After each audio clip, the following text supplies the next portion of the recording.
wabarakatuh. Nama budaya, salam kebajikan. Yang kami hormati Direktur Tindak Pidana Siber Bareskrim Polri Pak Brigjen Adi Pipit, yang kami hormati Pak Wadir Siber, Kasubdit dan rekan-rekan penyidik, yang kami hormati Mr. Miyagawa selaku anggota kepolisian dari Jepang yang ditugaskan di Kedutaan Besar Jepang di Indonesia, di Jakarta. Yang kami hormati juga Mr. Koichi, dan yang kami hormati dan banggakan rekan-rekan media. Siang ini kita akan menyampaikan press release legal dalam peretasan kartu kredit yang digunakan untuk pembayaran secara elektronik. Kasus akses ilegal ini dengan cara meretas kartu kredit yang digunakan oleh para pelaku untuk melakukan pembayaran secara elektronik di beberapa marketplace di Jepang. Kasus ini diungkap dengan kerjasama Bareskrim Polri, dalam hal ini Direktorat Siber bekerja sama dengan kepolisian Jepang yang tentunya didukung dan dibantu oleh Kedutaan Besar Jepang di Indonesia. Untuk menyingkat waktu, kami mempersilahkan Bapak Dit Siber Bareskrim Polri, Brigjen Adi Pipit. Waktu dan tempat kami persilahkan. Bismillahirrahmanirrahim. Assalamualaikum warahmatullahi wabarakatuh. Salam sejahtera buat kita semua. Yang saya hormati Bapak Karopenmas, Bapak Wadir Kasubdit, dan Mr. Miyagawa dari atas kepolisian Jepang yang ada di Indonesia. Kemudian Bapak Furunobu Koichi dari Kedutaan Jepang, serta rekan-rekan sekalian. Alhamdulillah pada siang hari ini kami menyampaikan rilis terkait ungkapan akses ilegal dalam peretasan kartu kredit untuk pembayaran secara elektronik. Tadi disampaikan oleh Bapak Karopenmas bahwa ungkapan ini adalah kerjasama kami dari Bareskrim Direktorat Tindak Pidana Cyber bersama kepolisian Jepang dan dibantu oleh Kedutaan Jepang baik yang ada di Indonesia maupun Kedutaan Besar Indonesia yang ada di Jepang. Perkara ini perlu kami sampaikan. Yang pertama adalah perkara akses ilegal dengan cara meretas kartu kredit yang digunakan oleh para pelaku untuk melakukan pembayaran elektronik di beberapa marketplace di Jepang. Dalam melaksanakan akses ilegal tersebut, pelaku menggunakan hacking tools yang diperoleh dari website 16 Shop. Ya, ini website yang cukup terkenal. Ya, kami sudah beberapa kali menangani.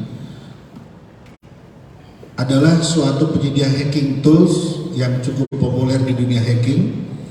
Dan perkaranya juga pernah kami tangani di tindak pidana cyber, yaitu pada tahun 2021 dan 2022. Ini periodenya ya, 2001-2022. Dengan menyasar korban pada saat itu adalah pemilik akun Apple, Amazon, PayPal, Cash App, dan American Express. Yang saat itu kerugian total mencapai 128 miliar rupiah dengan korban tersebar di 70 negara. Hacking tools ini adalah merupakan kode yang akan untuk meretas akun-akun pembayaran elektronik internasional hingga kartu kredit yang beroperasi di seluruh dunia. Jadi para pelaku ini dia beli melalui 16 Shop, nanti begitu mereka membeli, mereka akan mendapatkan instruksi-instruksi Kemudian di situ juga ada data-data tentang kartu kredit yang sudah dibobol oleh kelompok ini, Sistinshop. Ya, tapi Sistinshop saat ini sudah diblok, sudah tidak ada lagi. Kemudian dari situ didapatkan kartu kredit, kemudian email, kata sandi, kemudian identitas lainnya, nomor telepon dan data pendukung lainnya. Kemudian setelah kami melakukan koordinasi dan komunikasi, jadi telah diamankan di Jepang satu orang pelaku atas nama tersangka SB. Kemudian setelah dilakukan pemeriksaan, kita kembangkan, kita alhamdulillah mengamankan satu tersangka DK yang berada di Indonesia. Jadi modusnya dua orang ini saling bekerja sama, sebenarnya otaknya adalah saudara DK. Saudara SB ini posisinya pada saat ini dan pada saat kejadian tindak pidana ini di Jepang. Dia yang bersangkutan hanya ditugaskan oleh saudara DK untuk mengaktifkan komputernya di Jepang. Nah, sementara setelah komputer itu aktif, diremote oleh pelaku utama ini, saudara DK, diremote saudara DK dan dia yang mengendalikan. Ini tujuannya adalah untuk mengelabui. Padahal otak pelaku berada di Indonesia, komputernya berada di Jepang. Ini hanya mengelabui saja. Kemudian setelah mendapatkan akses untuk terhadap kartu kredit, mereka melakukan pembelanjaan di marketplace Jepang. Nah, di sini ada kecerobohan dari tersangka SB. Jadi dia pada saat dia membeli beberapa barang elektronik, ada yang diambil di pos, ada yang dialamatkan ke alamat saudara SB di Jepang. Nah, inilah yang bisa diidentifikasikan oleh kepolisian Jepang. Kemudian dilakukan penangkapan dan dikembangkan. Terakhir kami bisa mengamankan tersangka DK. Kerugian yang jelas korbannya adalah warga negara Jepang dengan kerugian mencapai 1,6 miliar rupiah. Kemudian selanjutnya kami silakan kepada Pak Kasubdit untuk menyampaikan pasal yang dijerat terhadap tersangka ini. Silakan.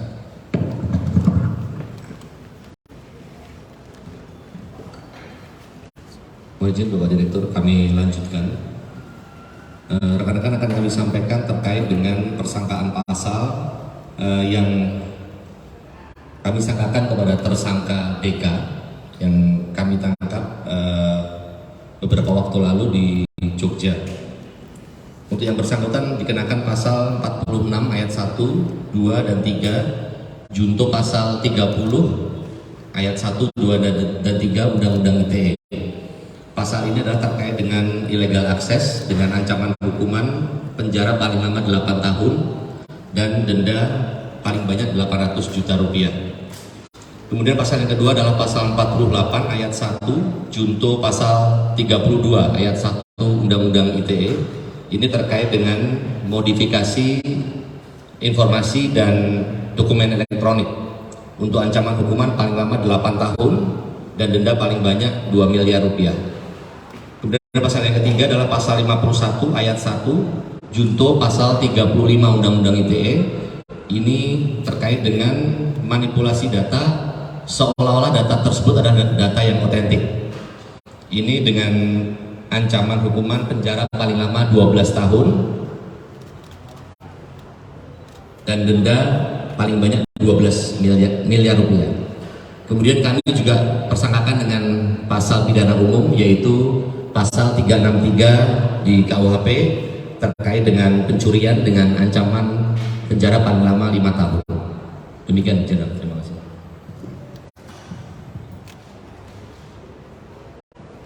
Baik, terima kasih Pak Kasubdit yang sudah menyampaikan pasal ancaman pidananya. Kemudian di sini juga kami akan menyampaikan edukasinya kepada masyarakat supaya tidak menjadi korban. Silakan Pak Wadir. Terima kasih Bapak Direktur, rekan-rekan media sekalian. Dengan banyaknya yang beberapa kali kita lakukan pengungkapan khususnya Direktorat Tindak Pidana Cyber terkait dengan peretasan terhadap akun maupun identitas dari pemilik kartu kredit. Oleh karena itu kami menghimbau kepada masyarakat, yang pertama adalah kita amankan PIN maupun password yang kita miliki, baik itu akun maupun kartu kredit. Kenapa ini penting? Sehingga kita harus lakukan perubahan akun ini atau PIN tersebut secara berkala supaya tidak mudah untuk dilakukan peretasan. Kemudian yang kedua, juga diwaspadai ketika kita melakukan transaksi online. Jadi tidak mudah kita mengklik akun ataupun tautan yang sembarangan atau tidak kita kenal, ataupun mungkin bentuk-bentuk seperti contoh misalkan ada penawaran dengan lebih murah dari harga pasaran sehingga kita memasukkan data, kita tertarik. Kemudian pada saat itu kita lengah untuk memasukkan password maupun identitas lainnya yang justru akan memudahkan pelaku kejahatan melakukan peretasan. Ini tentunya harus diwaspadai. Kemudian yang berikutnya adalah aktifkan terutama layanan terkait dengan pemberitahuan. Jadi ketika ada yang bertransaksi atau contoh misalkan kita melakukan transaksi, itu biasanya ada pemberitahuan dari bank bahwa kita sedang melakukan transaksi. Nah ini biasanya ketika dilakukan oleh pelaku, kita bisa mengetahui padahal kita mungkin tidak melakukan transaksi. Dan yang lebih penting tentunya kita gunakan jaringan yang sifatnya private, ya. Tidak menggunakan wifi yang sifatnya terbuka. Biasanya kita ketika ke tempat-tempat publik, ya seperti tempat-tempat yang ada wifi yang sifatnya gratis, itu kita harus waspada. Jadi tidak mudah melakukan transaksi online kita untuk melakukan jaringan yang tentunya yang lebih private yang hanya kita yang memiliki, sehingga tidak mudah untuk identitas maupun password kita bisa diretas oleh pelaku kejahatan. Saya kira demikian Pak Direktur. Baik, terima kasih Pak Wadir. Jadi tidak kalah pentingnya adalah kami selalu mengedukasi masyarakat, karena sehebat apapun kita mengungkap, tapi kalau masyarakat tidak teredukasi dengan baik akan memudahkan para pelaku kejahatan untuk mengambil peluang menjadikan masyarakat sebagai korban. Kami kembalikan kepada Pak Karopenmas. Terima kasih. Terima kasih Pak Direktur Siber, Pak Wadir dan Kasubdit. Selanjutnya kami mempersilakan Mr. Miyagawa selaku Atase Kepolisian Jepang yang bertugas di Kedutaan Besar Jepang di Jakarta. Silakan Mr. Miyagawa. Terima kasih. Nama saya Miyagawa dari Kedutaan Besar Jepang Atase Polisi. Saya akan bicara di dalam bahasa Inggris. This case has long been investigated by Japanese police, and the Indonesian police arrested the suspect based on the request from the Japanese police.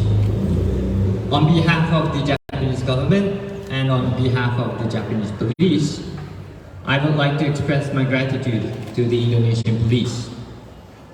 The Japanese police and Indonesian police exchanged a memorandum of cooperation in January this year, and this is the first case in which the police of both countries work together after the signing of the memorandum of cooperation. I hope and I do believe that this case will further strengthen the relationship between the police of both countries. Atas nama pemerintah Jepang dan kepolisian Jepang, saya ingin mengucapkan terima kasih kepada kepolisian Indonesia. Terima kasih.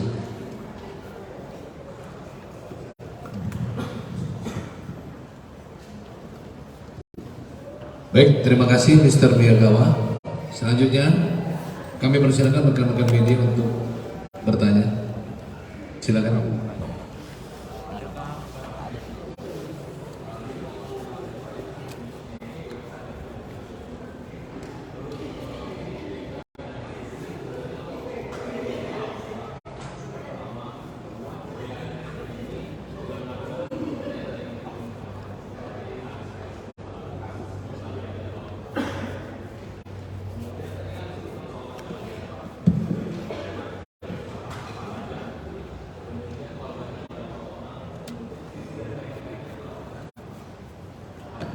Silakan Pak. Baik, hubungan keduanya yang bersangkutan memiliki profesi yang sama dulu, kemudian bertemu di Bali. Nah dari Bali ini kemudian saudara SB berangkat ke Jepang. Dia memiliki, kalau tidak salah, profesinya sebagai chef. Kemudian perkenalannya dulu itu kemudian saudara Deka nyusul ke sana, kemudian mereka mengatur strategi seperti yang tadi saya sampaikan. Jadi perannya saudara SB ini hanya mengaktifkan perangkat komputer yang diremote oleh saudara Deka. Kemudian tadi marketplace-nya adalah Bstock dan Sukumo Netshop di Jepang. Bstock dan Sukumo Netshop.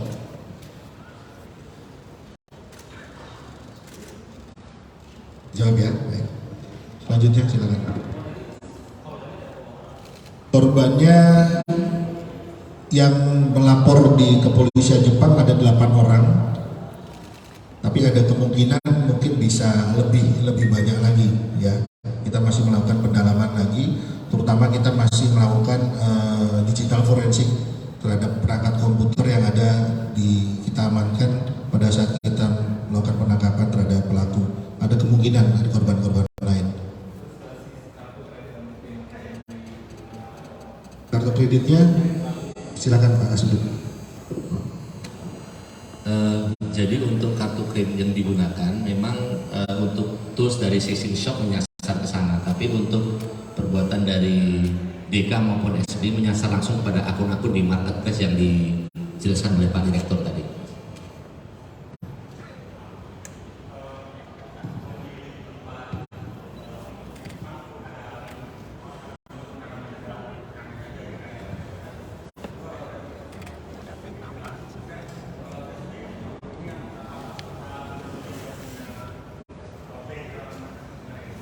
Baik, jadi untuk tempat tidak khusus ya, karena kebetulan saja saudara SB ini bekerja di Jepang.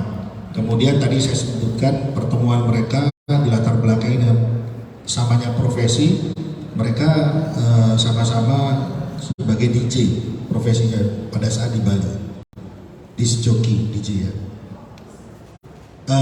Kerja di Jepang sebagai chef, sekarang chef, ya.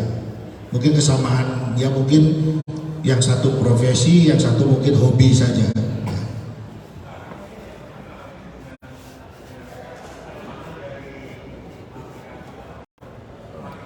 Ya, bukan. Ya, artinya di dalam tools tadi yang dijual itu mereka menawarkan bagaimana caranya ini digunakan oleh hacker-hacker. Jadi di situ ada caranya, kalau mau nembus ini caranya ini, tapi terlebih dahulu dia harus bayar. Ya, ini yang perlu menjadi perhatian kita bersama. Ya. Silakan Pak.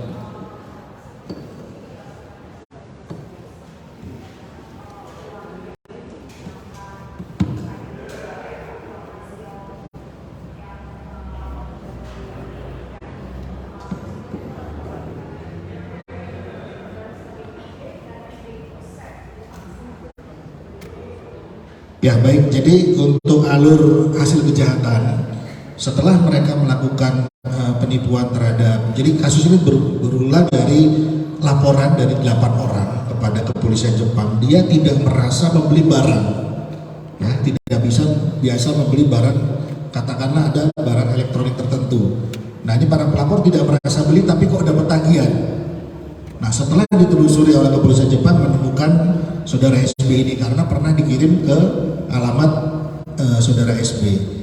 Nah setelah saudara SB ini menerima barang elektronik, kemudian dilakukan penjualan. Setelah penjualan beberapa kalau nggak salah total dari 1,6 ya, 1,6 itu 1 miliar dikirimkan ke saudara DK. Sementara bagian dari saudara SB sekitar 600 juta. Kemudian oleh saudara DK digunakan untuk keperluan sehari-hari.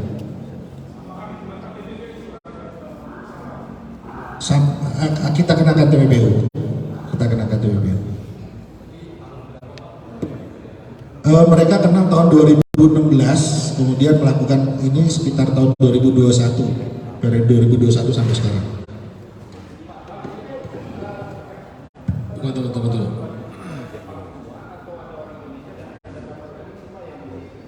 Sampai saat ini tadi kami sampaikan untuk korban seluruhnya dari 8 pelapor adalah warga negara Jepang. Ya. Pelakunya ini mungkin di sini ditulis WNA itu bagi negara Jepang. Tapi di sini ini pelakunya orang Indonesia semua. Mungkin tadi rekan-rekan bertanya, kok di sini tulisnya WNA ya, dipikir pelakunya Jepang, bukan. Jadi korbannya. Sementara pelakunya dua-duanya adalah warga negara Indonesia.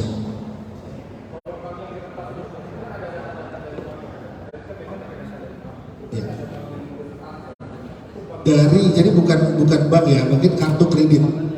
Jadi mereka pakai data kartu kredit yang dijual di 16 shop itu, kemudian dia meretas masuk ke situ sampai dia memiliki kendali terhadap kartu kredit tersebut.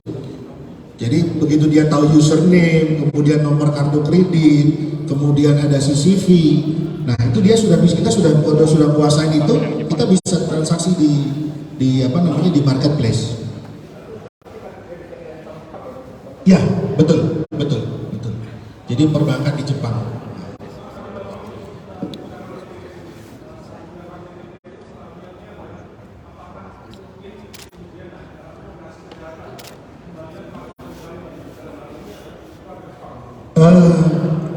Beberapa kejadian seperti yang tadi pernah kita tangani, kalau memang nanti tentunya kita mengikuti proses pengadilan yang ada di Indonesia.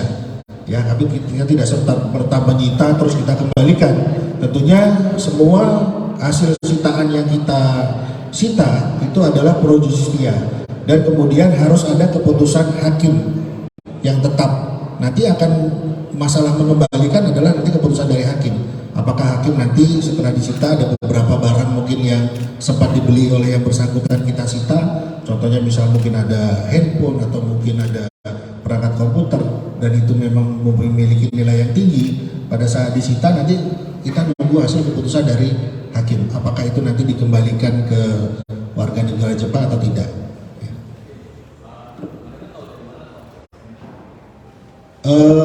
Mungkin memang seperti saya sampaikan, memang terkenal aplikasi ini memang cukup terkenal di dunia hacker ya.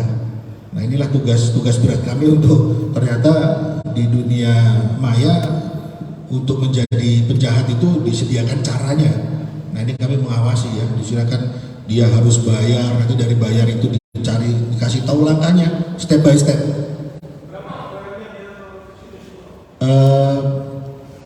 Bervariasi ya, Jadi semakin data itu penting, harganya semakin mahal. Ya. Satu tol 500 sampai 700 ribu. 500 sampai 700 ribu. Tidak, hanya dia searching saja di internet.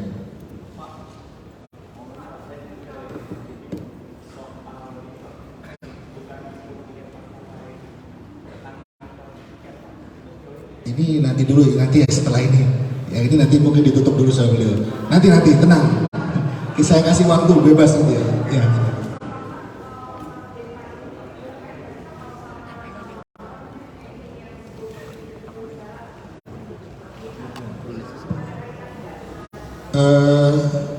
Dia hanya kesamaannya menggunakan tools yang sama, tapi keterkaitan dengan dia mungkin pernah ikut di grup hacker ini tidak ada ya, hanya menggunakan tools yang sama.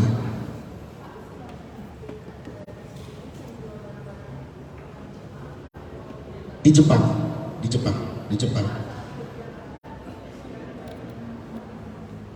Secara detailnya silakan Pak Asumi. Jadi perlu kami sampaikan, jadi setelah tim kami ini juga berangkat ke Jepang untuk melakukan pendalaman dan pemeriksaan terhadap saksi-saksi dan korban di sana. Kemudian pada saat yang bersamaan kami juga melaksanakan penangkapan terhadap yang bersangkutan pada tanggal 17 Juni 2023 di Jogja. Juni.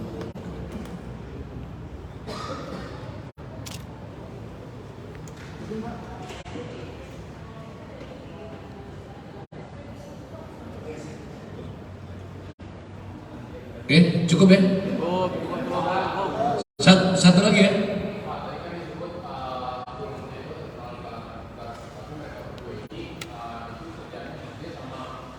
Sip.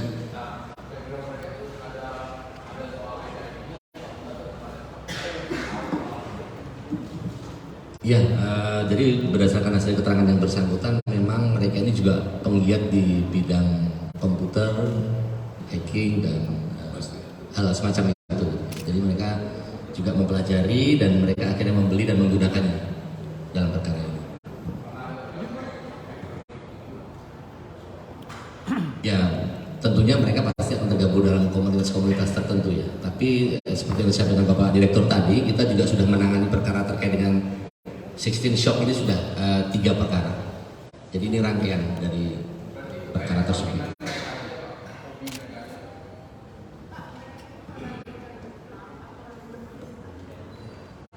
Tadi sudah dijawab ya, karena salah satu ini berdomisili di Jepang. Jadi nggak terus dia random seluruh negara, nggak. Karena itu tadi dia menggunakan CSB ini sebagai remote, itu pengelabuan. Seolah-olah pelaku ada di Jepang. Padahal sebenarnya dikendalikan di Indonesia. Sudah pernah ditangkap ya? Sudah pernah ditangkap di proses oleh kita. 2000 tahun berapa? 2021 pernah kita proses.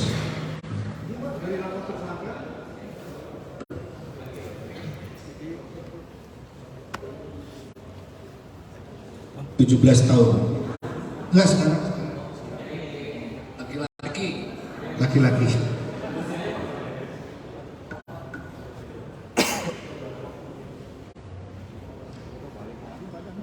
Saudara Deka 40.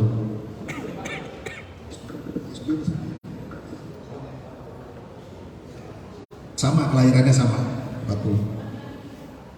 Yes. Cukup? Ada lagi? Cukup ya?